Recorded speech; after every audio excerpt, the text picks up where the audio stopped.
To the Middle East now, and up to 50 women and children taken hostage by Hamas on October 7 could be released if Israel agrees to a list of demands made by the group. Hamas is asking for 3 Palestinian prisoners in exchange for each of the 50 hostages, as well as a 4 to 5 day pause in fighting. Prime Minister Benjamin Netanyahu says Israel is making progress and is hopeful there will be more good news soon. The first goal, the elimination of Hamas, does not stop until it is done. Second goal, the return of the abductees. We are making progress. I don't think it's worth saying too much, not even at this moment, but I hope there will be good news soon. It would be the first sustained pause in the conflict since Hamas's attack on Israel. While a deal is yet to be confirmed, the White House is growing increasingly confident that a deal can be struck. We've been working on this intensively for weeks, as you all know. I've spoken recently about it with both the Prime Minister Netanyahu and the Emir of Qatar.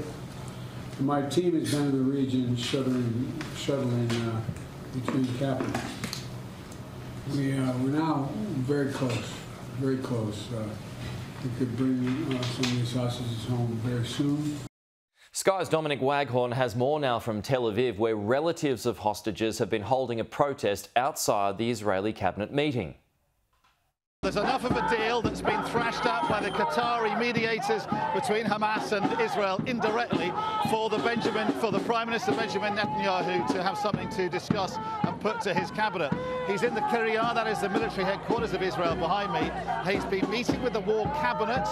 He has just finished a meeting with the political security cabinet.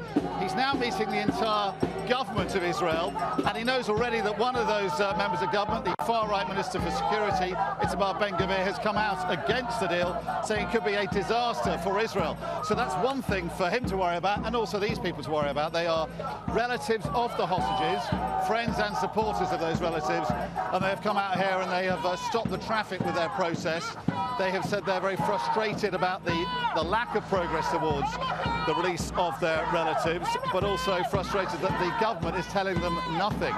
What is also causing them concern is the fact that this deal, if it is approved by the cabinet this evening, it will then go to public consultation. So it's not the end of the matter this evening if the cabinet approves it. For 24 hours, Israeli members of the public can object to the deal in the Supreme Court, particularly those whose lives have been affected by the Palestinians that Israel is expected to release in return for those hostages that this deal would release from Gaza. So there is that concern. One woman I spoke to said that she felt outraged that anybody should even think about objecting to a deal that is going to release women and children. But under Israeli law, there is that 24-hour period in which the deal must be put out to public consultation. Only at the end of that, at the end of tomorrow, so by tomorrow evening, will we know if this deal is approved and a ceasefire can then begin. The terms of the deal, we understand, are to let out all the women and children that Hamas is holding in Gaza in return for 3 times as many Palestinian women and children being held by Israel in their jails, and that will happen during a rolling ceasefire that could be 3, 4 or 5 days, depending on how many hostages that Hamas releases. That is what we're being told in terms of what is being leaked. We'll only know the full deal when it's announced this evening and then put to the public.